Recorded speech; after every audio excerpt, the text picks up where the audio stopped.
Se o Senhor hoje me perguntasse se eu passaria tudo de novo, eu passaria tudo de novo. Porque eu conheci o verdadeiro evangelho. E isso não tem preço. Tudo vale a pena. Tudo que nós passamos, quando os nossos olhos são abertos, quando a nossa alma é curada. Pode acender a luz, por favor? Quando a nossa alma é curada, valeu a pena. O sofrimento valeu a pena. E foi no vale do câncer que o câncer da minha alma foi curado. O câncer físico está aqui. Deus não curou. Todos os anos eu vejo ele nas imagens de ressonância. Se Deus vai curar, eu não sei. Eu só sei que eu vivo no tempo da eternidade. E no tempo eterno de Deus já estou curado. O câncer está no meu cérebro, mas meu cérebro não está no câncer. Meus olhos estão no alto. Isso é muito importante, igreja. Há muitas pessoas que não têm câncer no corpo, mas têm câncer na alma. Muitos cancerosos Deus não vai curar. Deus tem pressa de curar um câncer de alma. Canceroso de alma não entra no céu. Uma pessoa que não se arrepende, que não confessa seus pecados, que não muda o estilo de vida, que não anda retamente aos olhos do Senhor, que não é sincero diante de Deus, ele tem um câncer. O câncer físico é insignificante. Ele até perde o valor. Deus tem recolhido muitos e Deus não tem curado. Alguns Deus tem curado. E tudo que Ele faz com propósito. Se Ele cura, Ele é Deus. Se Ele não cura, Ele continua sendo Deus. E quando Ele cura porque há um propósito. Quando Ele não cura, é porque também há um propósito. E hoje eu posso olhar como Jó e dizer, bem sei, eu sei, que tudo podes. E nenhum dos teus planos são frustrados. Os planos de Deus na minha vida não são frustrados. Deus não foi surpreendido com as 3 recidivas. Ele planejou isso. O Deus do antes, Ele sabe antes. Ele planeja antes. Ele fortalece antes. Ele provê antes. Ele ama antes. Ele é. Como diz Moisés no Salmo 90. Antes que tu formaste os céus e a terra e fizeste os mundos, tu és Deus de eternidade a eternidade. Tudo que aconteceu na minha vida está acontecendo na minha vida e na sua vida. No centro da vontade de Deus. É para um propósito. E do câncer perigoso, que precisa ser curado, esse Deus de cura está aqui. Ele veio. Era necessário que Ele estivesse aqui. E sem nós sabermos, eu, pastor Ivander, qual que era a palavra que o Espírito Santo tinha revelado no nosso coração. Pastor Ivander, nós conversando na viagem, ele me deu uma palhinha do que ele ia pregar, do que o Senhor revelou para ele. Eu falei, meu Deus, o Senhor vai sacudir essa igreja. Porque é o que Deus colocou no meu coração também. Que o seu coração esteja aberto, teus ouvidos também, igreja, para ser exortado. Porque o câncer do pecado tem que ser extirpado. E vocês são privilegiados de receber a exortação do Senhor. Porque a maioria das igrejas, hoje, no Ocidente, não tem exortação no púlpito. Não tem. E o juízo de Deus vai começar pela casa de Deus. Então vamos abrir o nosso coração para aquilo que o Espírito Santo quer nos falar nessa noite. Se ficar estreito aí para você na cadeira, não tem problema não. Segura firme. Deixa o Espírito Santo trabalhar em você. Deixa doer nas tuas entranhas. Mas peça ao Senhor para transformar a sua vida. Que você não saia daqui o mesmo. Porque nós só vamos entender tetelestai se nós compreendermos o quão grave é o pecado. Nós só vamos entender a graça A graça que nos está de graça na cruz. Só vamos valorizar e entender a mensagem da cruz, do que foi consumado, se nós entendermos o quão grave e severo é o pecado. Ele é a enxada que abriu as nossas sepulturas. Só entendemos a graça se compreendermos o pecado e o peso dele, o que Deus tirou sobre nós, da condenação que fomos livres. E o contexto que nós vamos falar hoje é do profeta Jeremias. E quando eu leio Jeremias, ou Isaías, ou Ezequiel, ou Daniel, nós estamos lendo a igreja de agora. Ressoa nos nossos ouvidos o que esses profetas gritaram à nação de Israel e de Judá. É um livro contemporâneo. O profeta Jeremias atuou do ano 626 a 586 a.C. Há mais de 2.500 anos. Um rapaz jovem, sacerdote, da tribo de Benjamim, foi chamado por Deus. E Deus disse assim para ele: Jeremias, antes que eu te formasse no ventre, eu te conheci. Antes, ao Deus do antes, antes que tu saíste da madre, eu te consagrei e te escolhi e te coloquei como profeta às nações. Um jovem, como você, moça, rapaz que está aqui, e poderia dizer a mesma coisa que ele: Senhor, eu sou uma criança. Porque Jeremias tinha consciência do chamado, do tão doloroso que seria lidar com a apóstata Israel e a apóstata Judá. Eu sou uma criança. O Senhor disse: não digas eu sou uma criança, porque sou eu que estou te enviando. É eu que estou colocando palavra na tua boca. E eu te coloquei como autoridade em reinos e nações, para arruinar e derrubar, para destruir, mas também para plantar e edificar. Esta era a função dos profetas, de trazer a mensagem de Deus, doa quem doesse, de ferir os ouvidos. Profetas que sofreram o pecado dessa nação, desse povo de Deus, chamado povo de Deus, que Deus escolheu. Profetas que traziam a mensagem de Deus, trazia também as promessas de Deus, anunciava também os livramentos de Deus, e anunciava os juízos de Deus. E ouvindo alguma coisa, a gente vem ouvindo alguns áudios no carro, um amigo nosso tem lido um livro para a gente, de um ex-maçom, que chegou ao 32º grau da maçonaria e converteu. E este livro ele é revelador. E é coisa que a gente já sabia também. O Deus desse século, Satanás, ele cegou, a palavra diz que ele cegou a mente dos incrédulos, para que eles não vejam a luz, para que eles não enxerguem o evangelho. E tem um monte de gente lá na maçonaria que entra como se nada fosse. Não fosse bom para os relacionamentos, algo que fosse favorecer os negócios. Mas quando vai aprofundando, já chega dizendo que vim das trevas para conhecer a luz. Como que um crente pode fazer isso? E tem pastores lá dentro. Tem crentes lá dentro, negando Jesus já na hora que entra. E como são vários deuses lá, todo Deus é aceito, mas o Deus deles é Lúcifer. Eles são luciferianos.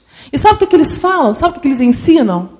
que o Deus cristão é cruel, que o Deus cristão é mau. O diabo não deixa eles nem lerem a palavra. E se leem, não deixa nem que eles entendam. Porque se você já começa a ler o livro de Jeremias, ou dos profetas maiores ou menores, você vê um Deus sofrendo pelo povo, insistindo para o povo voltar para Ele, fazendo promessas, levantando homens para mostrar, direcionar o caminho que eles devem seguir. Um Deus que se indignava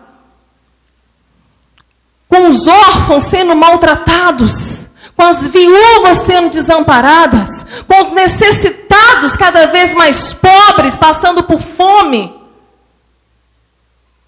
Um Deus que se indignava com os adúlteros, com os fornicadores, com os mentirosos, com os idólatras. Um Deus que deu tudo para a nação. Um Deus que preparou tudo para ela.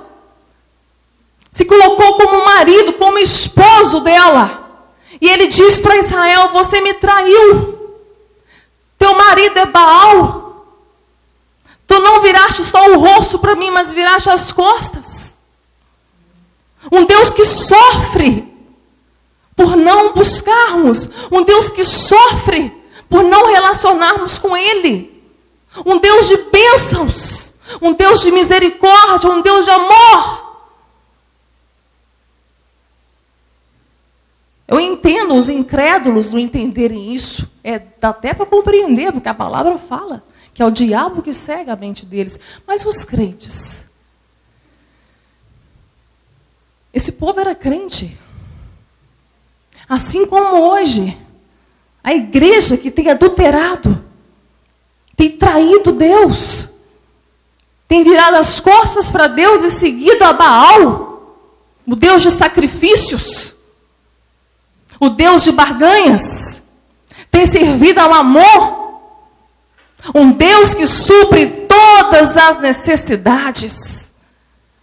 Quando o dinheiro vira o Senhor da vida do crente, ele se torna o seu Deus. E Jeremias é levantado neste contexto. E no capítulo 6 de Jeremias, vocês podem estar abrindo, nós vamos ver algumas coisas que Deus dá como sinais de decadência espiritual. Jeremias está sofrendo. Jeremias está sofrendo. Jeremias 4:19, ele disse: entranhas minhas, estou ferido no meu coração. O meu coração ruge. Não me posso calar, porque tu, ó minha alma, ouviste o som da trombeta e o alarido da guerra. Amados, a igreja de Cristo, a noiva do Cordeiro, está sentindo a mesma dor. Ela está ouvindo o mesmo alarido, que o tempo está aproximando. O tempo está terminando. E era exatamente o que Jeremias estava avisando aquele povo. Arrependam-se. Ainda há esperança para você, se você se arrepender. Havia sim uma esperança de Deus mudar a sorte deles, se eles voltassem para o Senhor. A nação estava extremamente apóstata. Israel já tinha sido levado cativa,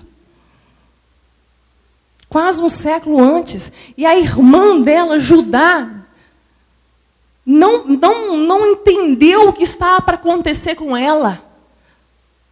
Ela estava vaidosa, porque o templo estava em Jerusalém. E ela estava enganada acerca disso.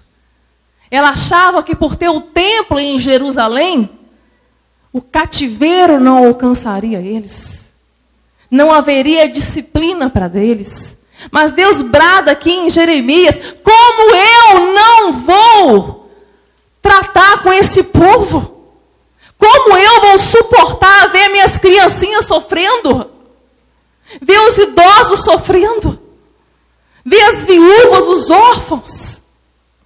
Como eu vou suportar ver o meu templo sendo profanado? Se tornando casa de salteadores, covil de ladrões? Como eu posso suportar isso? Vai, Jeremias, fala com eles, que se arrependam, que voltem para mim. Deus maravilhoso. E Deus vai dando tempo. Ele vai dar tempo, vai dando tempo para você, para mim. E vai falando, para que a gente se arrependa. Ainda há tempo. E nós podemos sentir essa dor de Jeremias. A igreja de Cristo sente. A noiva do Cordeiro sente. Que o tempo de dores de parto, estamos no princípio das dores. Quem teve parto normal sabe, quando a Bíblia se refere a esse processo. Princípio de dores, entrando em dores de parto, para dar à luz. Nós estamos muito próximos, muito perto. E no capítulo 6 nós vamos ver alguns sinais de decadência espiritual. E que possamos tomar para nós essa noite. Se algum desses sinais vai denunciar o que está dentro do meu coração, que eu possa abrir meu coração para o Senhor e falar: Senhor, limpa, me cura, me transforma. Jeremias, ele já começa o capítulo 6 dizendo para a tribo dele, Benjamim: fuja, fuja daqui. Fuja daqui porque eu já escuto. Os inimigos haviam cercado já a Judá. Já haviam levantado tendas. Já estava muito próximo. E ainda assim, Deus estava dando tempo para eles. Ainda assim, Deus poderia mudar toda a história deles, se eles se arrependessem e se humilhassem diante do Senhor. Por várias vezes, Deus insistiu para que isso acontecesse. No capítulo 6, no verso 10, primeiro sinal.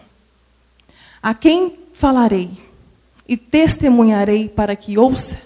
Eis que os seus ouvidos estão incircuncisos, tampados, e não podem ouvir. Eis que a palavra do Senhor é para eles coisa vergonhosa, não gostam dela. 2 sinais. Não gostam da palavra. Primeiro sinal de decadência espiritual na minha vida, quando eu começo a perder o prazer na palavra de Deus. Quando eu passo dias sem meditar nela. Quando eu me acomodo em tê-la no criado do meu quarto, ou aberto no Salmo 91 da minha casa. Eu posso ter 10 Bíblias na minha casa. Posso trazer a Bíblia para a igreja. Ter uma Bíblia não te faz um cristão. Te faz um cristão é ter a palavra de Deus dentro de você. Seguir a Cristo através dessa palavra te faz um cristão.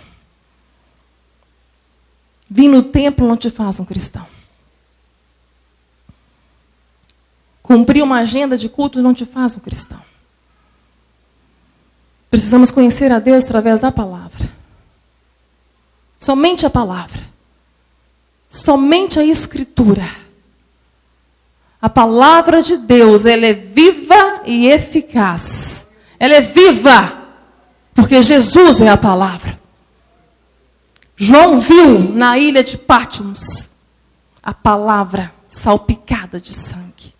Era Jesus. A palavra está viva.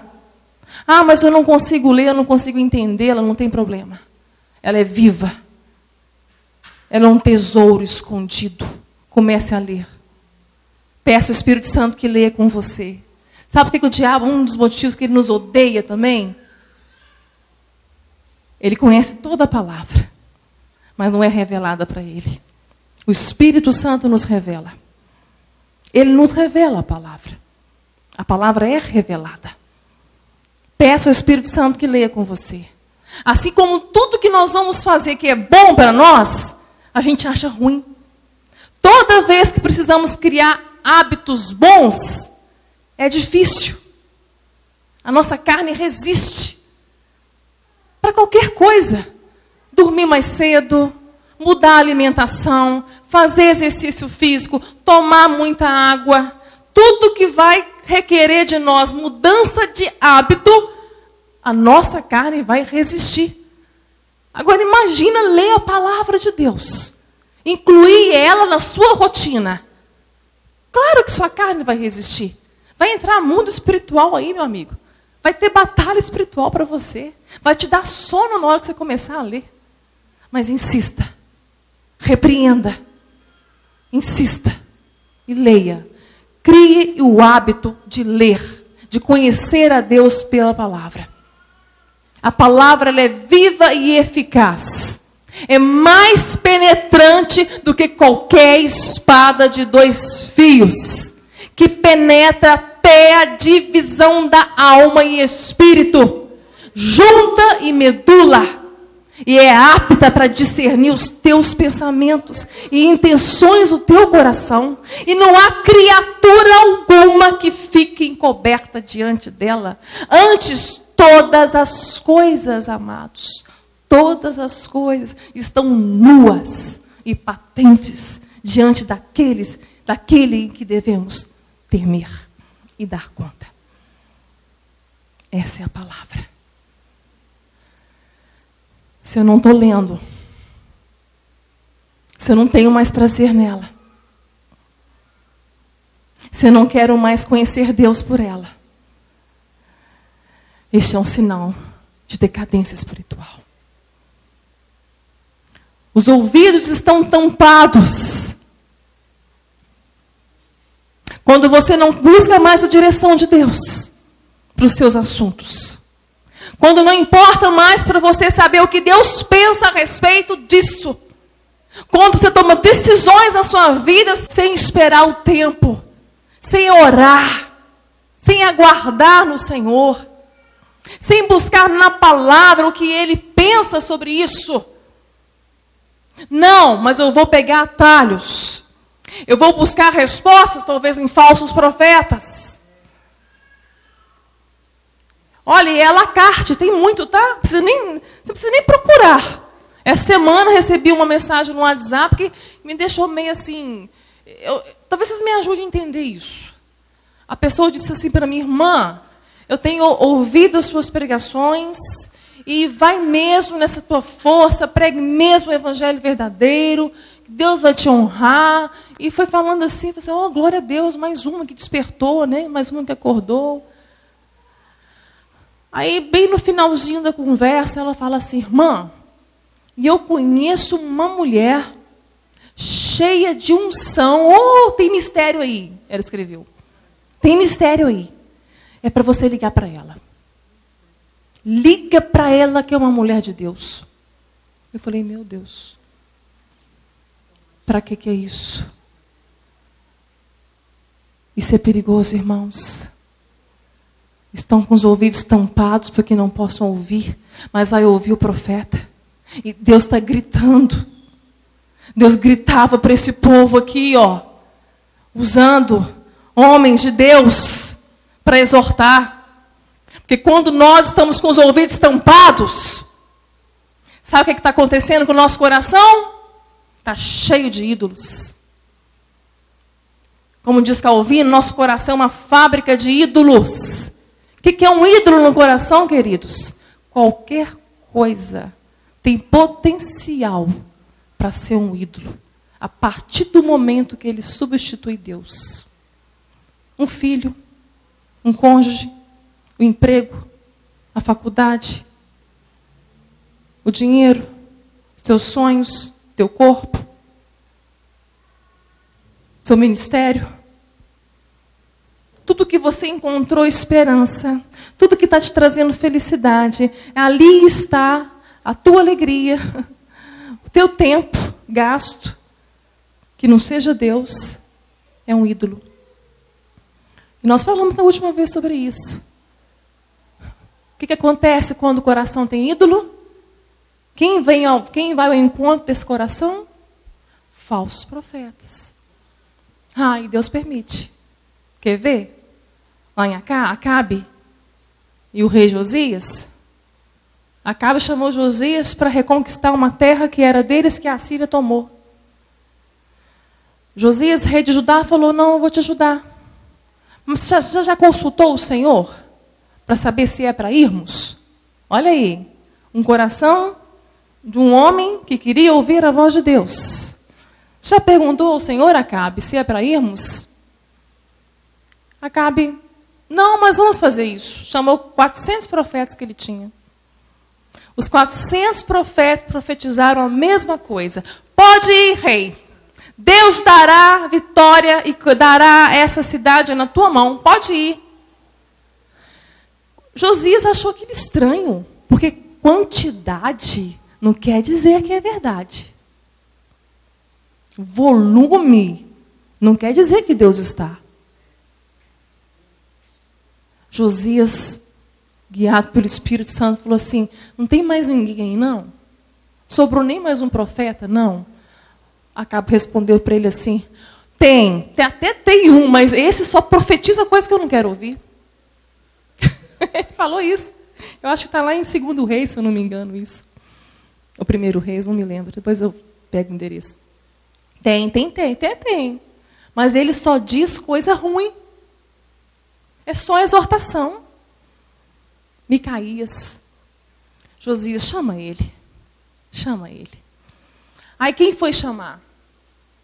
Foi um dos profetas, né? Zedequias. Não, foi o Zedequias que foi, não. Mandou um eunuco chamar ele. E o eunuco falou assim com Josias: olha, veja bem o que você vai falar, tá? Que está todo mundo profetizando a mesma coisa. Não vai falar coisa diferente, não. Aí, Micaías falou assim: eu vou falar aquilo que o senhor mandar. O negócio era tão sério, irmãos. É tão séria essa questão de idolatria no seu coração e falso profeta profetizando, que Zedequias, um dos falsos profetas, pegou um chifre de boi, atos proféticos. Vamos fazer atos proféticos para dar mais confirmação que Deus está nesse negócio. Pegou um chifre de boi, que quer dizer para Israel o quê? Força, poder. E ele trouxe o chifre do boi para falar, porque pode ir, que o poder e a força ia estar com Acabe. Aí Micaías foi então dar para Acabe o que ele quis. Pode ir, rei. O senhor quer ir? Então vai. Acabe, não, Micaías. Fala o que Deus mandou falar. Pode falar o que Deus mandou falar. Olha que coisa grave. Micaías falou assim: olha, eu vejo Deus sentado num trono. Do lado esquerdo, do seu lado, à destra e da sua esquerda, exército de anjos. E Deus perguntava: quem irá enganar Acabe?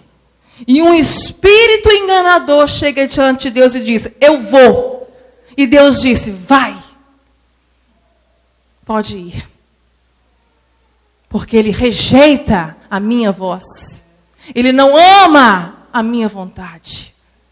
E o espírito enganador veio na boca de 400 profetas e profetizou.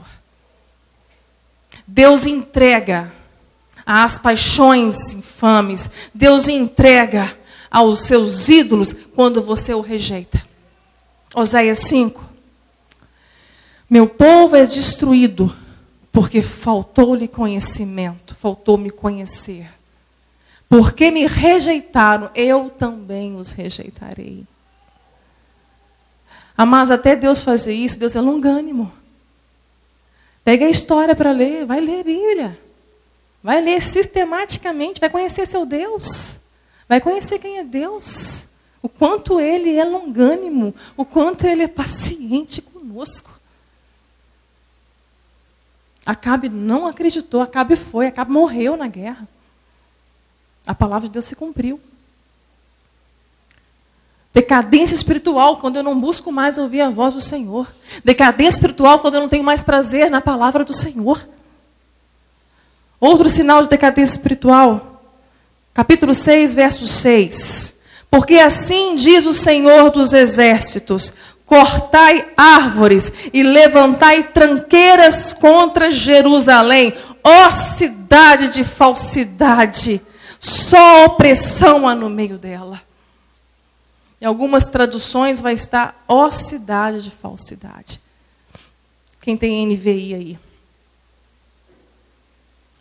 Antes de eu entrar nesse sinal de decadência, eu quero abrir um parênteses aqui, ó. Levantai tranqueiras contra ela. Um exército inimigo cercou Judá. E Jeremias ouvia aquele exército clamando pelos deuses deles, adivinhos. Ele sabia que eles estavam invocando, fazendo magias, tudo para vencer Judá. Só que era Deus que se levantaria contra Jerusalém. Deus iria a favor daquele exército. Aqui Deus está falando com aquele exército: cortai, porque assim diz o Senhor dos Exércitos: cortai árvores, levantai tranqueiras contra Jerusalém, ó cidade da falsidade. Amados, nós sabemos que se Deus é por nós, quem será contra nós? Mas quando é Deus que é contra nós? E quando é Deus que é contra nós? Realmente, se Deus é por nós, nada é contra nós. Nada. Mas quando Deus é contra nós, e por que Deus é contra nós? Deus não suporta a falsidade. Havia hipocrisia em Jerusalém. Aquelas pessoas iam para o templo, levantavam suas mãos, faziam sacrifícios, mas eram prostitutas espirituais. Prostitutas espirituais. Deus não satisfazia eles. Então eles tinham que ter outros clientes. Prostitutas espirituais. Hipocrisia no grego, e Jesus combateu muito isso no Novo Testamento. Jesus não suportava a hipocrisia. No grego quer dizer atuar. Hipocrisia é atuar, é ator. Muitas vezes estamos atuando. Estamos atuando na vida cristã. Será que eu estou atuando? Podemos atuar pregando. Quantos pregadores já pregam por prática, né? Cheio de pecado oculto. Lobos. Podemos cantar atuando. Podemos atuar adorando. Podemos chorar e sermos bons atores. Você pode até oferecer um bom espetáculo, mas Deus não vai aplaudir. Deus é contra nós, amados, quando estamos atuando na presença dEle. Quando nossa vida é uma mentira. Quando 6 dias eu sou um ateu cristão. Eu vivo como se Deus não existisse. Como aqueles maçons. Como Deus não existisse. O Deus deles é Lúcifer. Mas domingo eu tenho um encontro marcado na agenda com Deus. Isso é prostituição. No domingo eu prometo a Deus fidelidade. Mas na segunda eu desonro Ele. Somos prostitutas espirituais. Se eu estou atuando. Se Deus olha para Jerusalém e diz: ó cidade da falsidade. E quando Deus olha para você? Quando Deus olha para mim, o que Ele diz? Ai, meu Deus. Oh, meu Deus. Sabe como tem sido a minha oração de um tempo para cá? Não me deixe enganada a meu respeito, Senhor. Não me deixe auto-sabotar. Me auto-sabotar, achar que eu estou bem. Porque no dia que eu achar que eu estou bem, meu Deus, eu não estou nem em processo de decadência, não, eu já caí. Eu já caí.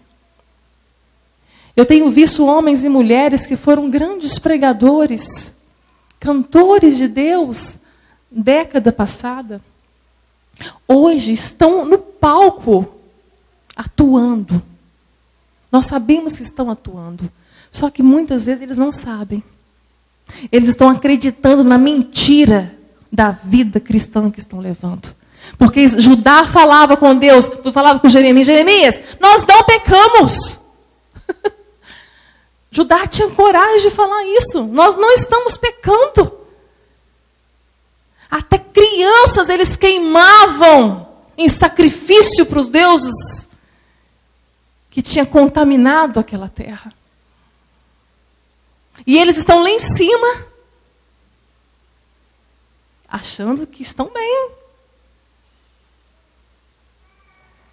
Eu temo a disciplina de Deus. Eu tenho muito temor da disciplina de Deus. Deus, de tempo em tempo, na história, Ele vem trazendo ou renovo ou disciplina para a igreja. Nós vamos passar por disciplina. Nós já estamos passando. Já estamos passando. Já estamos sob o juízo de Deus.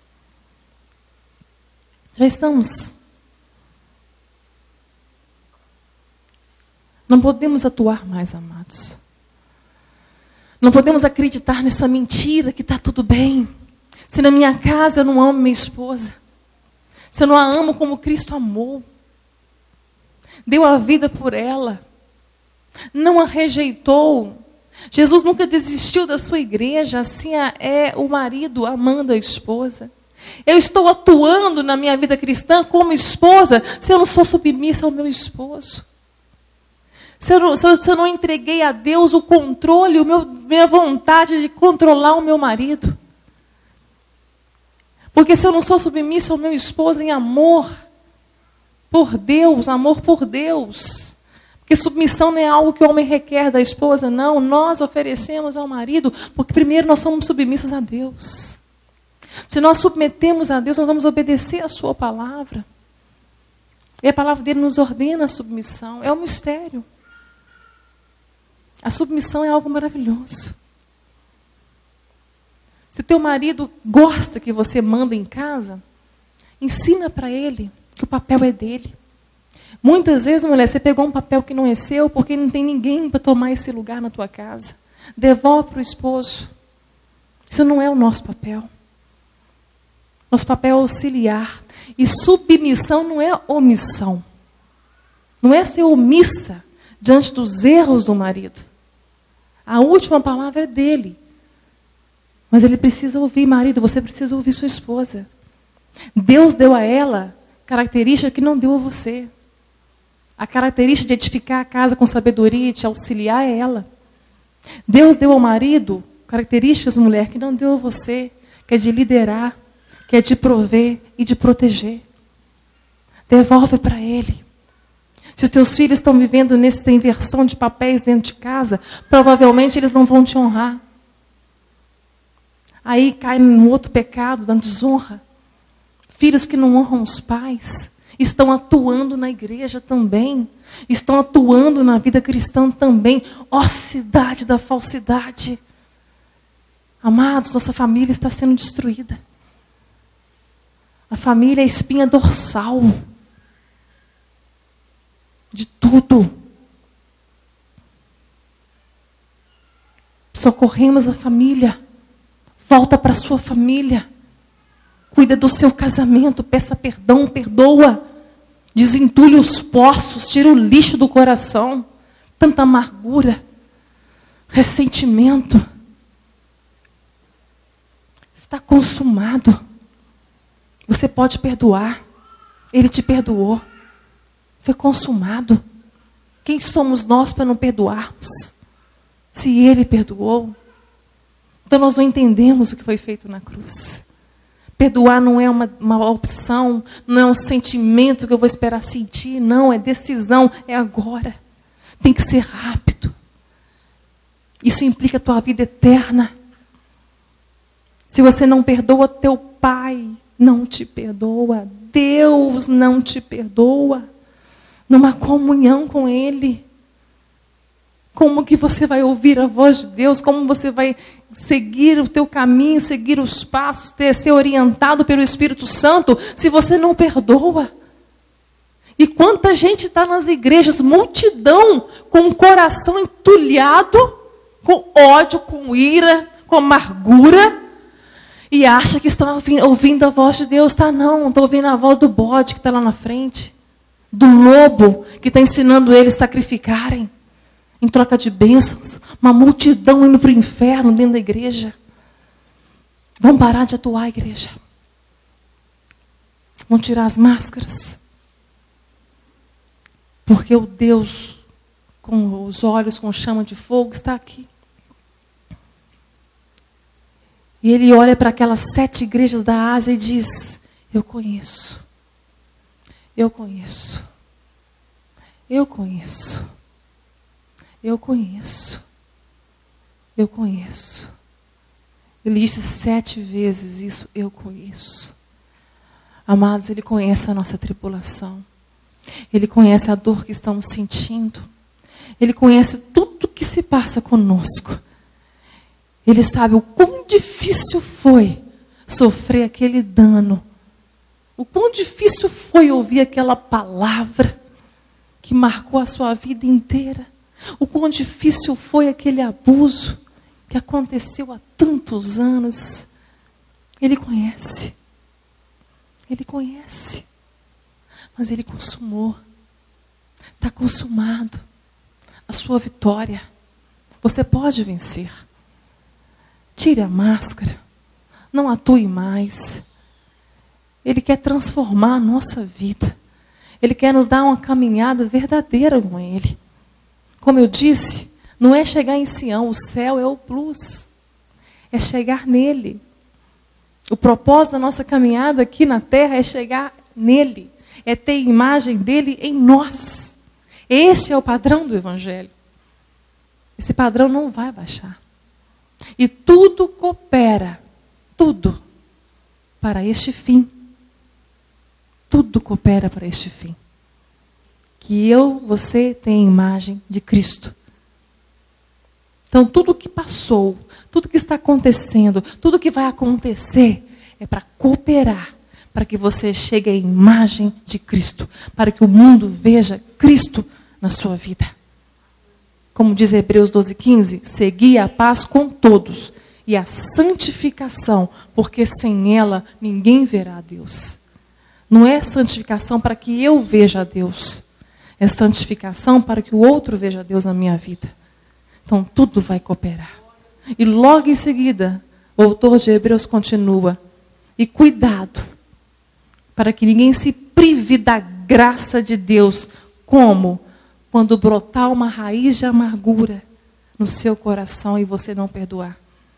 E isso vai te perturbar, para que não vos perturbe e contamine a muitos. Então, em vez das pessoas ver Deus na sua vida, vão ver uma contaminação, uma podridão, um lixo que você está guardando há tantos anos, saindo pela tua boca. Não é esse o propósito de Deus. Tua vida está toda estagnada por causa disso. Eu conheço pessoas, estou na história delas, caminham com elas que perdoaram. Perdoaram coisas de 30 anos lá atrás, conseguiram perdoar. Sabe o que está acontecendo com essas pessoas? Já estão até pregando o Evangelho. Estão libertas. Só conhece o poder do perdão quando se perdoa. Experimenta. A vida que você vai ter. Desentulhe esse pulso. Não atue mais. Deus não suporta isso. Se fizermos isso, Ele é contra nós. Ai de nós. Outro sinal de decadência. Porventura envergonham-se de cometer pecado? Está no versículo 15. Capítulo 6 ainda. Outro sinal de decadência. Porventura vocês estão com vergonha de cometer os pecados que vocês cometem? Pelo contrário, de maneira nenhuma se envergonham, nem tampouco sabem que coisa é envergonhar-se. Quando o pecado já não nos envergonha mais. Quando a consciência já está cauterizada. E eu não sinto dor mais pelo pecado. Sinal de decadência espiritual. Quando eu não me importo mais, quando eu relativizo o pecado, quando eu justifico ainda porque eu estou pecando, não tem justificativa para pecado. E no verso 14 diz assim: e curam a ferida da filha do meu povo levianamente, dizendo: paz, paz, quando não há paz. É a mesma coisa de um paciente com um diagnóstico de câncer entrar no consultório de um médico e ele dizer: é só uma gripe, e passar um antigripal. É condenar a pessoa à morte sem dar para ela a oportunidade de lutar. É isso que o falso evangelho está fazendo. Dando um diagnóstico para uma doença grave como se nada fosse. Tratando o pecado com o evangelho de autoajuda. Com o evangelho motivacional. Tratando o pecado, dizendo: paz, paz, Deus é conosco, e a vitória é nossa, e nesse ano nós vamos conquistar, e esse ano é ano de bênçãos. Curo a ferida do meu povo, como se nada fosse. É um câncer. Mata, tem que ser extirpado. O câncer do pecado. Precisamos lembrar o que é pecado. Todos nós somos pecadores. Pecamos porque somos pecadores. Mas o que Jesus consumou na cruz é nos livrar do pecado que nos condenou ao inferno. Deste pecado, aquele que está em Cristo está livre. O preço foi pago. Mas nós continuamos morando numa natureza de uma casa carnal, de uma natureza carnal e pecaminosa, que nós vamos lutar até o fim das nossas vidas contra essa natureza que foi crucificada também na cruz. Então nós estamos lutando agora com os atos pecaminosos que podemos cometer a qualquer momento.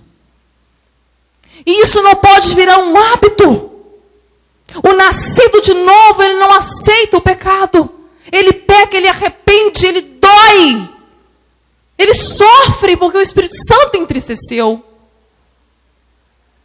Amados, adultério é pecado. Fornicação é pecado. Pornografia é pecado. Relações homossexuais é pecado. Masturbação é pecado. Mentira é pecado. Fofoca é pecado. Contenda é pecado. Sonegar impostos é pecado. Inveja é pecado. Orgulho é pecado. Pecado luciferiano. Achar que eu sou melhor que alguém. Eu não preciso ser melhor que todos. Só de eu achar que eu sou melhor que alguém, é um pecado de Lúcifer dentro do meu coração. Eu não preciso ser o primeiro, basta eu querer ser o penúltimo. Há um pecado de Lúcifer dentro do meu coração. Orgulhoso. Pecado. Saber o bem que tem que fazer e não faz é pecado. Omissão é pecado. Ser cúmplice é pecado. Não dói mais. Arrepende-se. Volte.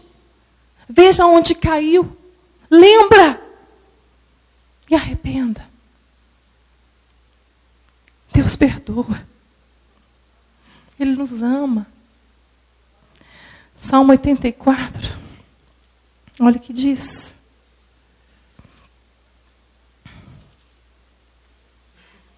Olha o nosso Deus. Salmo 84, não. Salmo 81. Ah, se o meu povo me tivesse ouvido. Se Israel, no verso 13, se Israel andasse nos meus caminhos, Em breve eu abateria os seus inimigos e voltaria a minha mão contra os seus adversários. Deus não seria mais contra, seria a favor. Ah, se o meu povo me ouvisse. Voltando para Jeremias. Jeremias, capítulo 7, verso 23. Mas isso lhes ordenei, dizendo, dai ouvidos à minha voz, e eu serei o vosso Deus, vós sereis o meu povo, e andai em todo o caminho que eu vos mandar, para que vos vá bem. Esse é o nosso Deus, amados. Ele não está te condenando, não, ele já nos livrou da condenação. Mas o diabo te acusa dia e noite. Confessa. Se precisa de alguém para estar junto com você, para você confessar, chama uma pessoa. Para ir junto com uma pessoa, para você confessar para alguém que você errou, que você está em pecado, peça perdão. Sofra as consequências. As consequências Deus não vai tirar. Tenha dignidade, sofra as consequências. Mas se livre disso. Se livre disso. Tenha paz. Bota a cabeça no travesseiro para você dormir em paz. Não tem coisa mais que pesa em nós do que um pecado oculto. Tudo que você enterra vivo não morre. Tudo que você esconde tem poder sobre você. Deus quer te livrar disso, dessas amarras, dessa prisão, desses atormentadores que atormentam a sua vida. Princípios de Deus, confessai os vossos pecados uns aos outros e oreis uns pelos outros para que sejais sarados. É um Deus que sara, é um Deus que cura. Ele quer curar seu povo, Ele quer sarar, Ele quer um povo sadio. Salvação é saúde, amados. Quantos perderam a alegria da salvação aqui por causa desse maldito pecado, desses atos pecaminosos? Se arrependa. Se é pecado de prostituição, se é pecado na carne, fuja. Pecados na carne, a gente não resiste ao diabo, não, a gente foge. Batalha espiritual que é sujeitai-vos a Deus, resistir ao diabo e ele vai fugir. Fica em pé, fica inteiro com a armadura espiritual. A armadura espiritual está em Cristo. Se você está em Cristo, você está armado do pé à cabeça. E o diabo vai fugir de você. Agora, quando se trata de pecados na carne, pecados sexuais, amado, a ordem é fuja. Como diz Paulo para Timóteo, Timóteo, foge. Como José fugiu daquela mulher. Tem que fugir. Com o pecado não se brinca, o pecado da carne não se brinca.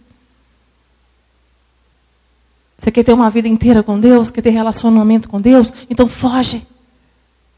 Se o problema é a internet, se o problema é a pornografia, a gente está lidando, amados, com um grupo de pessoas grande nas igrejas que nos procuram viciados em pornografia. Viciados em pornografia. E sabe o que eles falam? Foi a pior coisa que eles fizeram na vida deles o dia que eles viram a primeira vez. O dia que viu a primeira vez. 300% das causas de divórcios é a pornografia. De adultério é a pornografia.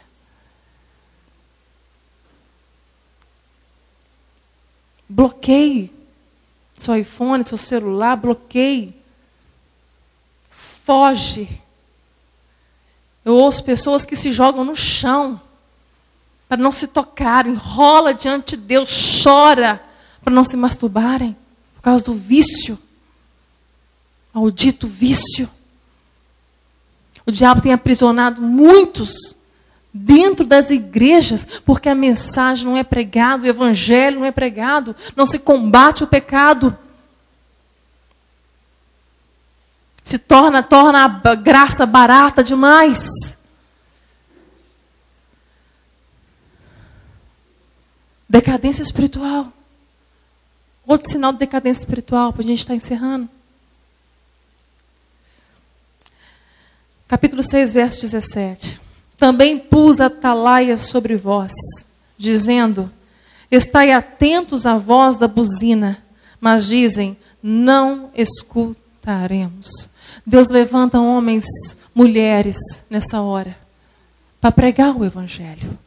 atalaias, buzinas. Quando nós não ouvimos os nossos líderes, líderes levantados por Deus, líderes separados por Deus. Quando nós não queremos mais ouvir os nossos líderes, quando nós rejeitamos o líder, porque queremos ouvir só o que nós queremos ouvir. E um líder levantado por Deus não vai dizer aquilo que você quer ouvir. Nem sempre, ou quase nunca. Quase nunca. É só você ler a palavra, que você vai entender por quê. A alma é eterna. Não tem amanhã. Dá para brincar aqui? E tem pessoas saindo de igrejas de líderes assim. Não suportam. Não tem problema não. Que vá com Deus. Ouvido endurecido, coração endurecido. Não tem prazer na palavra. É falso diante de Deus. Não suporta mesmo não. Uma igreja que vai pregar o evangelho, vai bater contra o pecado, vai pregar a mensagem da cruz, só vai ficar o que ama o evangelho. Só vai ficar o que quer uma vida mesmo com Deus, com retidão.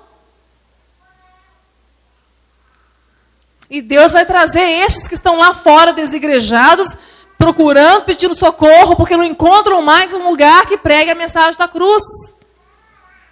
E eu vejo homens como o pastor Wanda, como o pastor Luiz, que Deus tem levantado, rompido com o sistema. Vocês vão ver a história do pastor Wanda. É o mesmo contexto que a gente está vivendo. Um João Batista que Deus tirou para clamar fora, no deserto. Eis aí o Cordeiro de Deus que tira o pecado do mundo. Arrependei-vos, convertei-vos, confessai.